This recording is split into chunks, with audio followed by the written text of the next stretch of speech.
দুঃখ এমন এক অনুভূতি যেটা আমরা চাই বা না চাই, আমাদের জীবনে এটা অবশ্যই আসবে। আমাদের মনকে বিব্রত করে তুলবে, আমাদের মনকে বিচলিত করে তুলবে।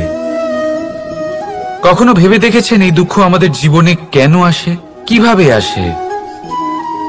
যদি আপনি মন দিয়ে চিন্তা করেন তাহলে আপনি বুঝতে পারবেন যে এই দুঃখের অনুভূতি পরিস্থিতির থেকে বেশি মানসিকতার থেকে বেশি আশেপাশের লোকজনের সাথে জড়িয়ে। সময়, জীবন, কাল, দেখতে গেলে এই তিনটি শব্দ একটি শব্দেরই সমার্থক শব্দ মনে হয়, কিন্তু এই শব্দগুলির অর্থ কি সমান? কখনোই নয়। হ্যাঁ, এই সময় চলতে থাকে, জীবন চলতে থাকে, কালচক্র চলতে থাকে। এই সময় কেটে যায়, কিন্তু এই জীবন একে যাপন করতে হয়। কি বলেন? এই জীবনে কিছু করুন বা কিছু না করুন, জীবন এমনি কেটে যাবে, আপনি জানতেও পারবেন না।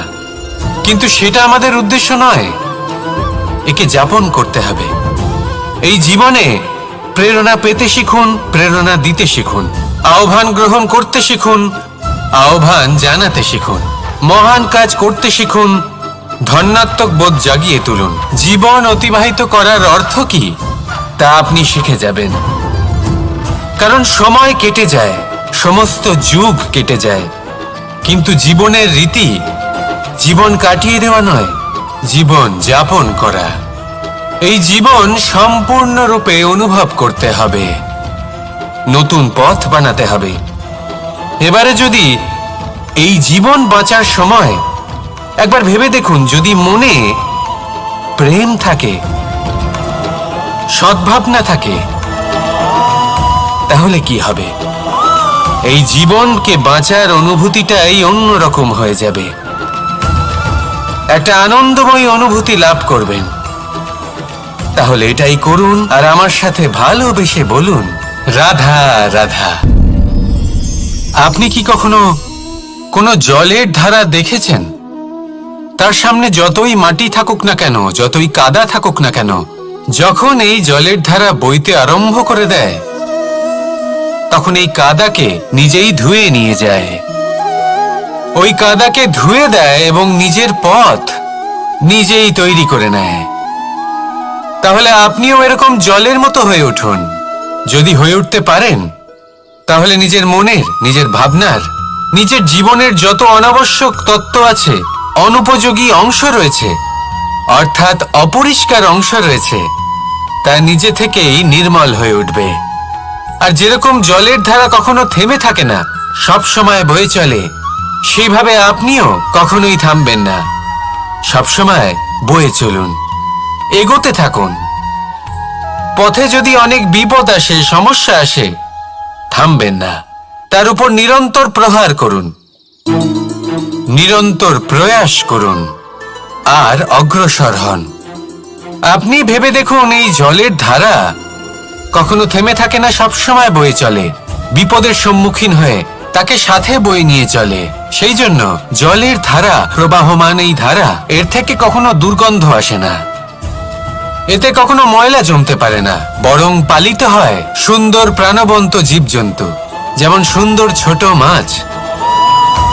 তাই আপনিও এটাই করুন, কখনো থামবেন না, শুধু চলতে থাকুন, জলের ধারার মতো বইতে থাকুন। আপনি আপনার লক্ষ্য অবশ্যই খুঁজে পাবেন, আর তার সাথে নিজের অন্তরের যে মালিন্য রয়েছে তা আপনি নিজেই নিজের থেকে দূরে করে দেবেন। তাহলে আসুন আর আমার সাথে ভালোবেসে বলুন, রাধা রাধা। বৃষ্টির জল যখন মেঘের দ্বারা টিপ টিপ করে ঝরে পড়ে, তখন কি ভালো লাগে, তাই না? শুধু যে এই আবহাওয়া ভালো করে তুলে তাই নয়, এই মাটিতে সমাহিত হয়ে একটা অত্যন্ত সুন্দর গন্ধ উৎপন্ন করে। এই লতা পাতা, এই বৃক্ষ এদের জীবন দান করে, এদের পুষ্ট করে তোলে, আর তার সাথে অনেক জীবের কল্যাণ করে। কিন্তু ভাবুন, যখন বজ্রপাত হয় তখন কি হয়? এই সমস্ত জলের ফোঁটা অনিয়ন্ত্রিত হয়ে যায়, একটা ভয়ানক বন্যার রূপ নিয়ে নেয়, যা শুধুমাত্র মহাবিনাশ করে।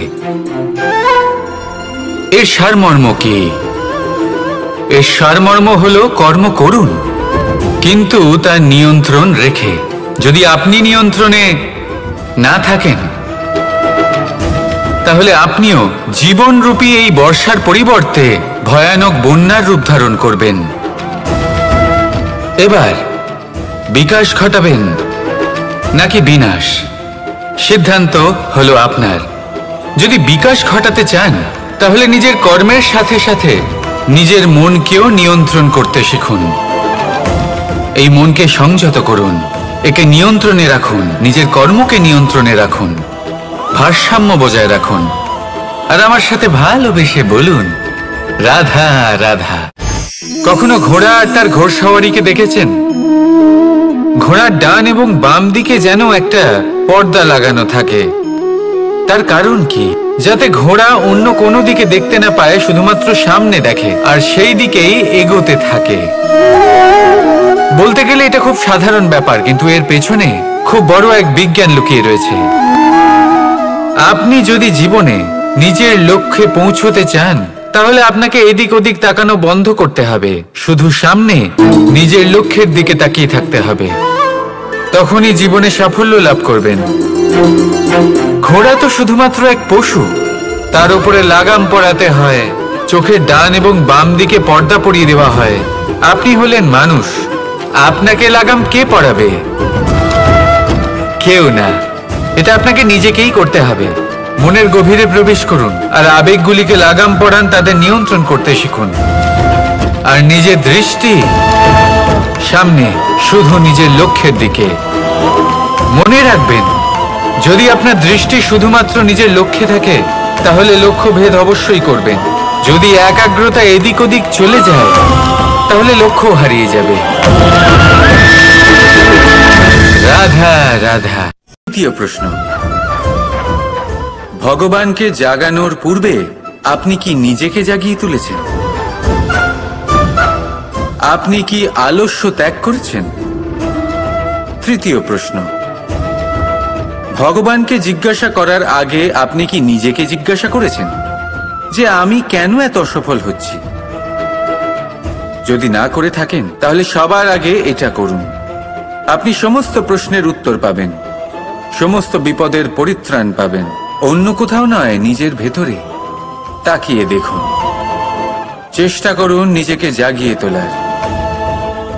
আপনি সফল অবশ্যই হবেন, কারণ এই পরমাত্মা, ওই পরমেশ্বর, ওই পরব্রহ্ম আপনার মধ্যেই তো আছে। রাধা রাধা। সংসারে অনেক সময় এরকম হয় যে আমরা খুব সমস্যায় থাকি, খুব বিপদের মধ্যে থাকি। আর সেই সমস্ত মানুষ যারা আমাদের কাছের মানুষ, আমাদের আপনজন, তারা আমাদের ত্যাগ করে চলে যান। আমরা এই সময় দুঃখ পাই, নিরাশ হয়ে পড়ি এবং একা একাই সেই সমস্যাকেও কাটিয়ে উঠি। এবার পরিস্থিতি যেমন খুশি হোক না কেন, সেই সব মানুষ যারা এমন সময় আপনাকে ত্যাগ করেছেন, তাদের প্রতি ক্রুদ্ধ হওয়া, অভিমান করা, এটা অনুচিত। আমি বলবো তাদের প্রতি কৃতজ্ঞ থাকুন। আমি বলবো তাদের ধন্যবাদ জানান যে তারা এমন সময় আপনার সঙ্গ ত্যাগ করেছেন যখন আপনার তাদের সব থেকে বেশি প্রয়োজন ছিল। কারণ দেখুন, হয় তাদের বিশ্বাস ছিল যে আপনি নিজেই এই বিপদ থেকে বেরিয়ে আসতে পারবেন, বা তাদের ত্যাগ করার জন্য আপনি নিজের উৎসাহ বাড়িয়ে তুললেন, আপনি নিজের শক্তি বাড়ালেন এবং নিজে সেই সমস্যা থেকে বেরিয়ে আসলেন। নিজের খারাপ সময়কে আপনি নিজেই ভালো সময় করে তুললেন। শেষ পর্যন্ত আপনি আরো শক্তিশালী হয়ে উঠলেন, আরো শ্রেষ্ঠ হয়ে উঠলেন। আর এটাই তো আপনার বিজয়, যার কারণ হলো তাদের আপনাকে ত্যাগ করা। তাহলে তাদের ধন্যবাদ জানান আর আমার সাথে ভালোবেসে বলুন, রাধা রাধা। প্রয়োজনীয় নয় যে সেই বাণ কতটা তীক্ষ্ণ, কতটা বলশালী। এটা দেখা প্রয়োজন যে তার আকারটা কেমন। সে কি বাতাস ভেদ করে নিজের লক্ষ্যে পৌঁছতে পারবে? সেটা বেশি গুরুত্বপূর্ণ, সেই জায়গাটা নয় যেখানে সেই বাণ রাখা হয়। ঠিক সেইভাবে যদি আপনি কোনো মানুষেরই মূল্য বুঝতে চান, তাকে পরখ করে দেখতে চান, তাহলে তার জাতি, তার ধর্ম, তার রূপ, তার আকার, সেগুলো দেখে তাকে পরখ করতে চেষ্টা করবেন না। তাকে পরখ এই সব কিছুর ভিত্তিতে করবেন না। তার স্বভাবটা দেখুন, তার গুণ দেখুন, তার প্রতিভা দেখুন, তার কর্ম দেখুন, কারণ এটাই সেই ব্যক্তির আসল পরিচয়, এটাই হলো তার অস্তিত্ব। যখনই আপনি কোনো নর্তককে শ্রেষ্ঠ নৃত্য প্রদর্শন করতে দেখেন, তখন আপনি কিন্তু এটা ভাবেন না যে সে কোথা থেকে এসেছে, সে কি খায়, ওর বন্ধু বান্ধব কারা। আপনি তার নৃত্য দেখেন, ওর শিল্প দেখেন, সেটারই প্রশংসা করেন, সেটাকেই সম্মান করেন। সেইভাবেই সংসারে সকলকে সম্মান করুন। আর এই সম্মানের আধার হওয়া উচিত তার গুণ, তার স্বভাব, তার কর্ম, তার রূপ আর তার বেশভূষা নয়। আসুন আমার সাথে ভালোবেসে বলুন, রাধা রাধা। এই সংসার বলে যে কৃষ্ণ হলো মহাযোগী, কেউ বলে যে কৃষ্ণ হলো সাংখ্যযোগের প্রবর্তক, কেউ বলে ভক্তিযোগের, কেউ বলে জ্ঞান যোগের, কেউ কেউ এটা মনে করেন যে অষ্টাঙ্গ যোগের প্রভু হলাম আমি। কিন্তু এই যোগ আসলে কি? যোগ বিষয়টাকে বোঝা খুব একটা কঠিন নয়, কিন্তু সেই যোগকে নিজের যাপনের অংশ করে তোলা হলো অত্যন্ত কঠিন, আর তার জন্য প্রয়োজন অভ্যাস। যোগ শব্দটার অর্থ হলো যুক্ত করা, আর এটা আমি ছোটবেলায় শিখেছিলাম। যখন আমার মাখন খেতে ইচ্ছে করত আর মা মাখনের সেই হাঁড়িটা ওপরে টাঙিয়ে রাখতেন, তখন আমরা ভাবতাম যে অত দূরে পৌঁছবো কি করে। তখন আমরা যোগের বিষয়ে জানতে পারলাম, আর তখন জানতে পারলাম যে সবথেকে গুরুত্বপূর্ণ যোগ আসলে কি? সহযোগিতা, সাহায্য। আমরা সব সখারা একসাথে জড়ো হতাম, একে অপরের পিঠের ওপর উঠে দাঁড়াতাম, আর তারপর আমরা ওই মাখনের হাঁড়ির কাছে পৌঁছতে পারতাম, আর তারপর আমরা সবাই মিলে সেই মাখন ভাগ করে খেতাম। সহযোগিতা, এটা অত্যন্ত গুরুত্বপূর্ণ। পাণ্ডবরাও মহাভারতে এটাই করেছিলেন। ওনাদের সাথেও কেউ ছিল না, একে অপরকে সাহায্য করে ওনারা অনেক বীরদের একত্রিত করেছিলেন। তারপর অবশেষে মহাভারতের এই মহাযুদ্ধে ওনারা জয়লাভ করেছিলেন। রামায়ণে রাম এবং লক্ষ্মণের সাথে কেউ ছিল না।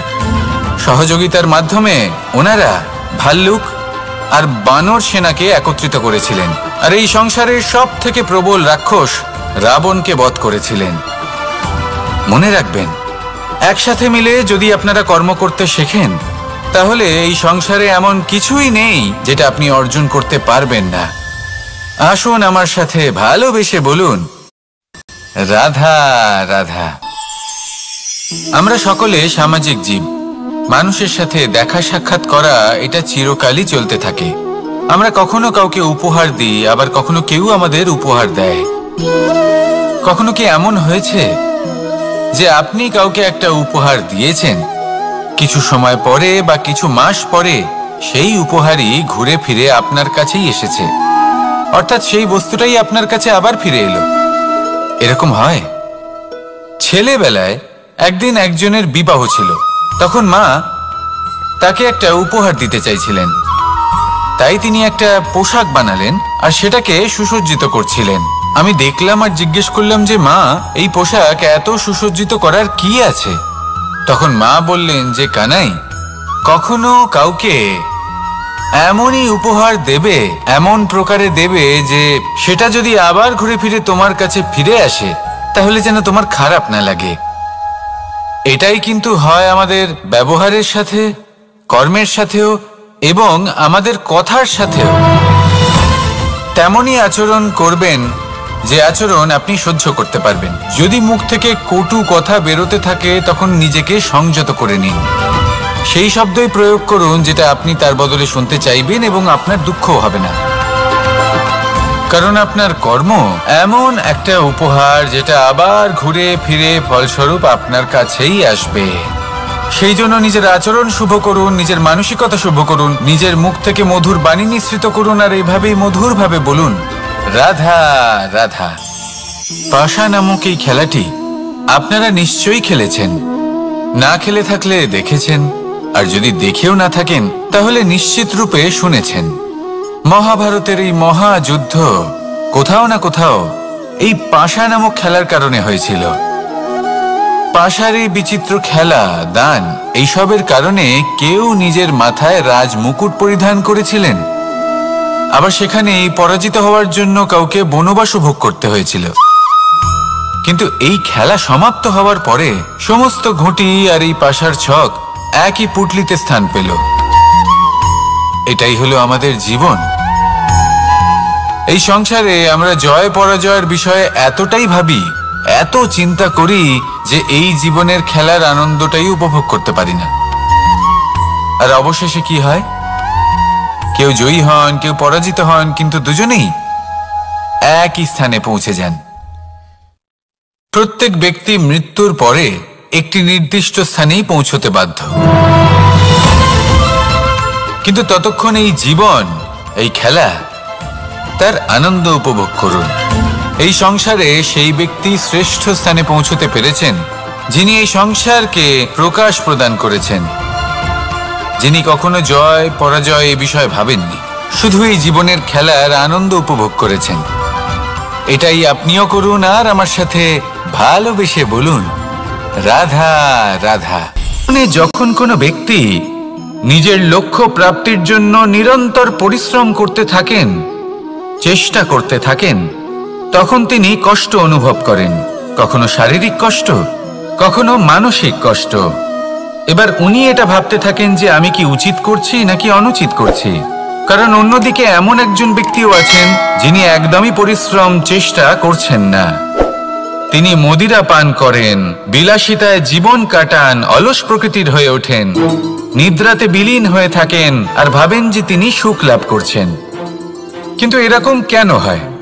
কারণ যখন আমরা সৎ পথে থাকি, উচিত পথে চলি, লক্ষ্য প্রাপ্ত করার জন্য চেষ্টা করতে থাকি, তখন আমাদের ভেতরে থাকা নেতিবাচক শক্তি এবং পাপ এই দেহকে ত্যাগ করে দেয়। আর এই অনুভূতিটাই আমাদের দুঃখের অনুভূতি দেয়, কষ্ট দেয়। এবার সেখানে যদি আমরা কুপথে চলি, অনুচিত পথে চলতে থাকি, তাহলে আমাদের ভেতরে থাকা পুণ্য এবং ধনাত্মক শক্তি আমাদের দেহ ত্যাগ করে দেয়। আর এই অনুভূতির কারণেই আমরা সুখ অনুভব করি। কিন্তু কখনো ভাববেন যে এই সুখ বেশি সময় পর্যন্ত থাকে না। সেই জন্য সবসময় মনে রাখবেন, যদি আপনি জানেন যে এটাই আপনার লক্ষ্য, এটাই উচিত পথ, শুভ পথ, তাতে নিরন্তরভাবে এগিয়ে যেতে চেষ্টা করতে থাকুন। এই কষ্ট আপনাকে সুখের পরাকাষ্ঠায় কখন পৌঁছে দেবে তা আপনি জানতেই পারবেন না। আসুন আমার সাথে ভালোবেসে বলুন, রাধা রাধা। প্রত্যেক মানুষ নিজের জীবনে হীরক তথা হিরে এবং দর্পণ এই দুই দেখেছেন। এই দুই হলো সাদা এবং এরা দুজনেই আলোর প্রতিফলন ঘটায় এবং এরা দুজনেই উজ্জ্বল হয়ে ওঠে। আপনি হয়তো মনে মনে ভাবছেন যে এটা কি ধরনের তুলনা করছি। একটা হিরে তো রত্ন, তার মূল্য দর্পণের থেকে অনেক গুণ বেশি। কিন্তু হিরে থাকাতে দর্পণের মূল্য কিন্তু কোনো অংশে কমে যায় না, তাই না? মানুষ যখন হিরে নিজের হাতে নেয় তখন সবার আগে কি খোঁজে?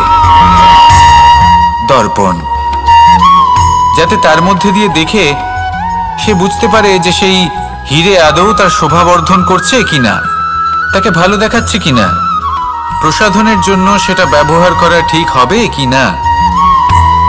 অর্থাৎ হীরের উপস্থিতিতে দর্পণের গুরুত্ব কম হলো না, দর্পণের কারণে হীরের মূল্য বোঝা গেল। আমাদের জীবনেও ঠিক এরকমই ঘটে। আপনারা যদি সংসারে নিজের আশেপাশে দেখেন, এমন অনেক মানুষ দেখতে পাবেন যারা নিজেদের ক্ষেত্রে মহান স্থানে পৌঁছেছেন, নিপুণ এবং শ্রেষ্ঠ হয়েছেন। আর তাদের মধ্যে আপনার নিজের মনে হয় যেন আপনি হলেন দর্পণ। নিজেকে ছোট মনে করবেন না। আপনার মূল্য কম হচ্ছে না, আপনার নিজস্ব মূল্য আছে। আর যদি আপনার অস্তিত্ব না থাকে তাহলে ওনাদের অস্তিত্বের মূল্য সংসার বুঝতেই পারবে না। জীবনে সবসময় চেষ্টা করবেন যাতে আপনি আরো বেশি শ্রেষ্ঠ হয়ে উঠতে পারেন। আপনি নিজে যে স্থানে আছেন সেটাকে ছোট মনে করবেন না। তারও নিজস্ব একটা মূল্য আছে।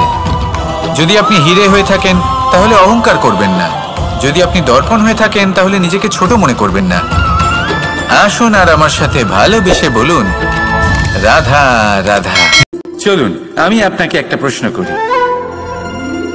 মন্দিরে যাওয়ার চেষ্টা করার আগে আপনি কি জীবনে ততটা চেষ্টা করেছেন যতটা সেই সমস্যাকে দূর করার জন্য দরকার ছিল? দ্বিতীয় প্রশ্ন, ভগবানকে জাগানোর পূর্বে আপনি কি নিজেকে জাগিয়ে তুলেছেন? আপনি কি আলস্য ত্যাগ করেছেন? তৃতীয় প্রশ্ন, ভগবানকে জিজ্ঞাসা করার আগে আপনি কি নিজেকে জিজ্ঞাসা করেছেন যে আমি কেন এত অসফল হচ্ছি? যদি না করে থাকেন তাহলে সবার আগে এটা করুন। আপনি সমস্ত প্রশ্নের উত্তর পাবেন, সমস্ত বিপদের পরিত্রাণ পাবেন। অন্য কোথাও নয়, নিজের ভেতরে তাকিয়ে দেখুন। চেষ্টা করুন নিজেকে জাগিয়ে তোলার।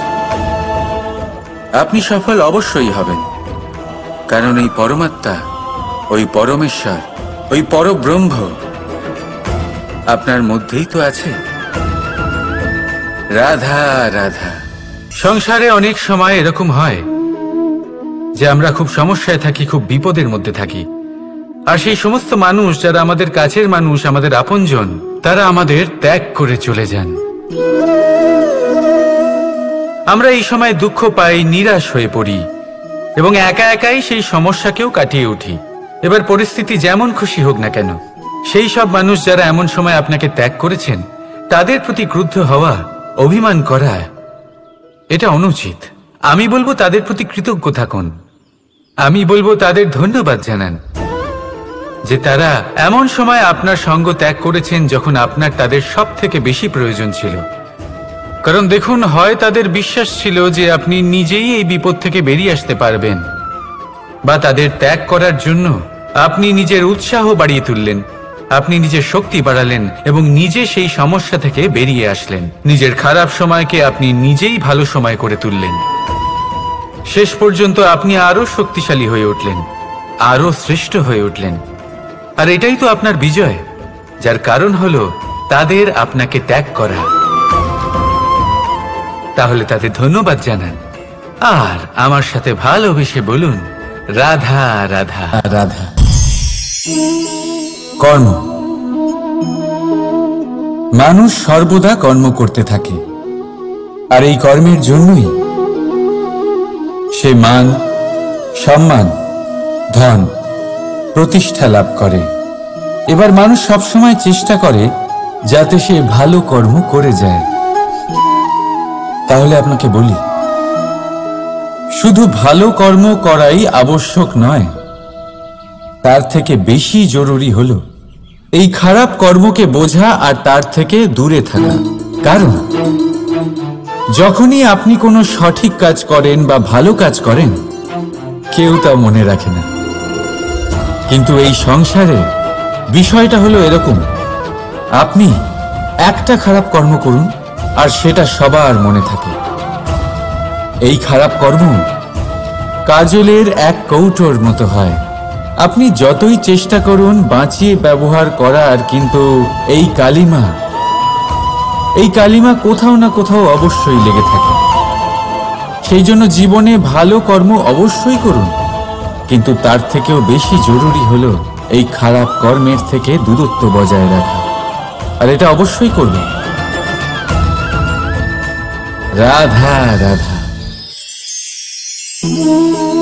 সংসারে সমস্ত জায়গায় এই ব্যবসা চলতে থাকে। কিছু পাওয়ার জন্য কিছু দিতে হয়, লাভের জন্য কিছু বিনিয়োগ করতে হয়। যদি কারোর অনুভূতি জানতে হয় তাহলে নিজের অনুভূতিকে ব্যয় করতেই হবে। এবার দেখুন না, কারোর আসল চেহারা যদি জানতে হয় তাকে স্বাধীনতা দিয়ে দেখুন। যদি কারোর মনের শুদ্ধতা জানতে হয় তাহলে তাকে ঋণ দিন। যদি কারোর গুণ জানতে হয় তাহলে তার সাথে একসঙ্গে বসে ভোজন করুন। যদি কারোর ধৈর্যের পরীক্ষা নিতে হয় তাহলে তাকে তার প্রিয় কাজ করতে বারণ করে দেখুন। যদি কারোর ভালো দিক জানতে হয় তাহলে তার থেকে পরামর্শ নিয়ে দেখুন।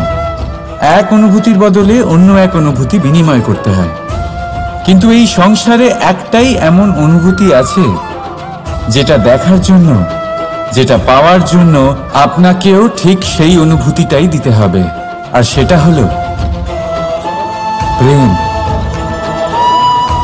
যদি কারোর ভালোবাসা দেখতে হয় তাহলে তাকে নিঃস্বার্থ ভালোবাসা দিন। যদি কারোর থেকে ভালোবাসা পেতে চান তাহলে তাকে নিঃস্বার্থ পরিশুদ্ধ ভালোবাসা দিন।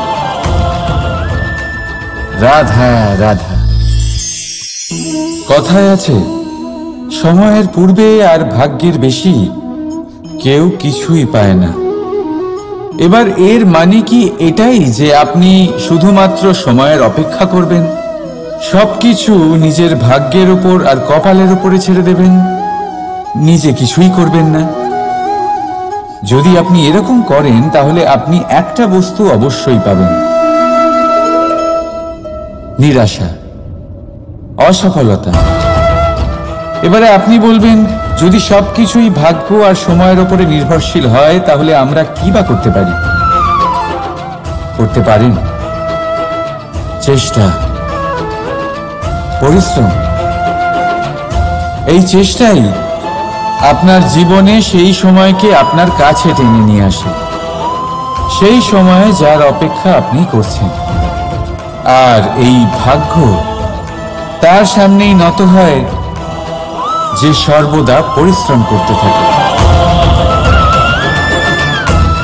রাধা রাধা। তাতে ভালোবেসে বলুন রাধা রাধা। জীবনে শিখরে পৌঁছানোর জন্য মানুষের কি প্রয়োজন হয়ে থাকে? সিঁড়ির। কিন্তু তাও প্রত্যেক মানুষ, প্রত্যেক ব্যক্তি শিখরে পৌঁছতে পারেন না। এর কারণ কি? কারণ একটা হতে পারে যে মানুষ কল্পনা করতে থাকেন কিন্তু সিঁড়ি খুঁজে পান না। কিছু মানুষ খুঁজে নেন কিন্তু তা পেয়ে এতটাই প্রসন্ন হয়ে যান যে তারপর আর কোনো কর্মই করেন না। খুব সোজা ব্যাপার। অনেক মানুষ সিঁড়ি খুঁজে পান না, আর যদি পেয়েও যান তাও যতক্ষণ না তাতে চড়ছেন সেই শিখরে পৌঁছবেন কি করে? যতক্ষণ না আপনি পরিশ্রম করছেন, যতক্ষণ না সেই সিঁড়িতে আপনি চড়ছেন, যতক্ষণ না ক্লান্ত হচ্ছেন, আপনার পায়ে হাঁটুতে ব্যথা না হচ্ছে, ততক্ষণ এই শিখরে পৌঁছানোর সৌভাগ্য লাভ করতে পারবেন না।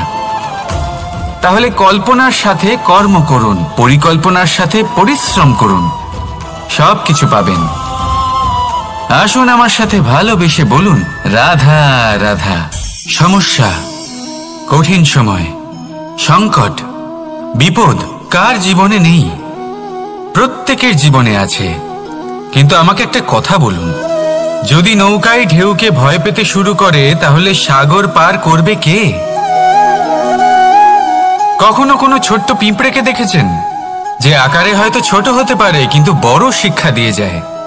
কিন্তু আমরা শিখি না। এবার দেখুন একটা পিঁপড়েকে যে ভোজনের খোঁজে বাইরে বের হয়, একটা ছোট্ট দানা তুলে নেয়। ছোট দানা তোলে কারণ তার থেকে বেশি সে তুলতেই পারবে না। সে দানা নিয়ে চলতে শুরু করে, কোনো দেওয়ালে উঠে পড়ে, আবার পড়েও যায়। সেই দানা দূরে কোথাও একটা পড়ে যায়, তা আবার খোঁজে, তুলে নেয়, আবার চলতে থাকে। পড়ে যায় আবার ওঠে, পড়ে যায় আবার ওঠে। সেই দানাটা রেখে দেয়, আবার বেরিয়ে পড়ে ভোজনের খোঁজে। পরিশ্রম করতে থাকে কিন্তু হার মানে না। এই শিক্ষাই তো আমাদের প্রাপ্ত করতে হবে। নিরন্তর পরিশ্রম আর নির্ভীক হয়ে কর্ম করে যেতে হবে। এটাই হলো সাফল্যের মাধ্যম, এটাই হলো জয়ের মন্ত্র, অচ্যুত অজয় অস্ত্র। তাহলে আসুন আর আমার সাথে ভালোবেসে বলুন রাধা রাধা।